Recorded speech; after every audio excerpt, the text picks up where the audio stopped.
Compañeras y compañeros senadores, el próximo gobierno tiene no solo el derecho, sino el deber de reorganizar la administración pública para poner en orden el funcionamiento de las instituciones y cumplir su compromiso con los mexicanos. En Movimiento Ciudadano nos gustaría no condicionarle al próximo gobierno esta prerrogativa. Sin embargo, nos vemos obligados a advertir sobre los riesgos, retrocesos y amenazas que muchos de estos cambios representan para México. Este proyecto de reforma representa la puesta en marcha de un proyecto no de transformación, sino de restauración del hiperpresidencialismo, del centralismo y de la concentración del poder. Y por ello, desde Movimiento Ciudadano, no podemos acompañar esta reforma. Esta reforma tiene dos pilares que vulneran la naturaleza del Estado mexicano y que representan desde nuestra perspectiva una grave regresión institucional. Primero, es una reforma basada en la verticalidad y la concentración del poder que busca restaurar un esquema de presidencialismo rígido que creíamos superado. Así lo acreditan los cambios propuestos a las atribuciones de la Oficina de la Presidencia, la constitución de una Secretaría de Seguridad Pública que, más que renovada, parece emular los modelos de policía política de los 70, con atribuciones abigarradas en materia de seguridad nacional, de inteligencia y espionaje. Los riesgos de esta concentración del poder radica en que se abre peligrosamente una permanente tentación de carácter autoritario.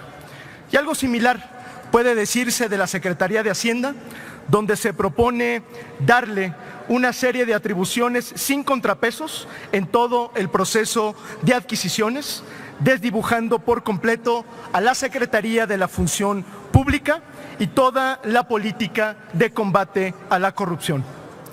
El segundo pilar de esta reforma es el atropello al Pacto Federal, cuya muestra más elocuente son los llamados superdelegados, que pretenden posicionarse como una estructura de control político dentro de las entidades federativas, que pretenden absorber funciones de seguridad pública por encima de las atribuciones constitucionales de los gobiernos locales y que, por si fuera poco, están empapadas de un contenido electoral y partidista, al ser potencialmente encabezadas por excandidatos o futuros candidatos a gobernador.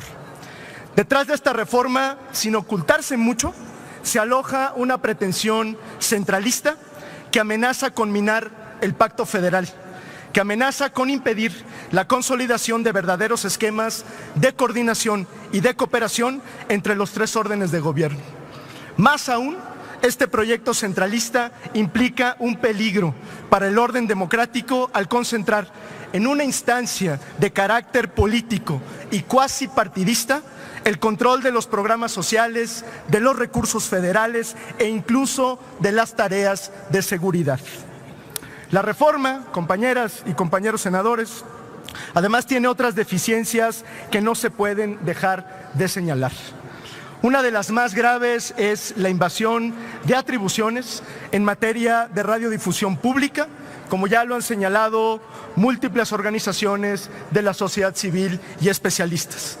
Otra de sus deficiencias es la errónea conceptualización de atribuciones concurrentes en la Secretaría de Gobernación y la de Seguridad Pública, particularmente las que atañen al tema penitenciario, de reinserción social y de protección civil. La reestructuración de la Administración Pública Federal de cara al inicio del próximo gobierno, un gobierno que ha prometido que va a transformar el régimen político, debería darse sobre la base de la confianza, sobre el respeto a los principios democráticos y federalistas del Estado mexicano, sobre el respeto a la pluralidad y las diferencias políticas. Pero esta reforma y todas sus aristas apuntan exactamente en la dirección contraria. y por más que el próximo gobierno tenga el deber y la responsabilidad de emprender una reforma a la ley orgánica de la administración pública, no podemos acompañar un proyecto cuyos pilares y cuyas aspiraciones trastoquen y vulneren la naturaleza del Estado mexicano. Decimos lo anterior porque además de las particularidades de este dictamen, la reforma que hoy se discute se inscribe en un proyecto global de restauración de un régimen hiperpresidencialista con rasgos preocupantemente autoritarios y de partido dominante. Es decir, no podemos ver esta reforma a la ley orgánica de la administración pública como un instrumento aislado. A ella se suma la creación de una Fiscalía General no autónoma y sometida a control político del Poder Ejecutivo. A ella se suma un plan de seguridad y la propuesta de una Guardia Nacional que desnaturaliza la función de seguridad pública y nos aleja todavía más de la modernización de nuestras instituciones civiles de seguridad ciudadana. A ella se suma una visión política presupuestaria que busca amedrentar y subordinar a las entidades federativas y a los municipios mediante el condicionamiento de recursos públicos para inversión.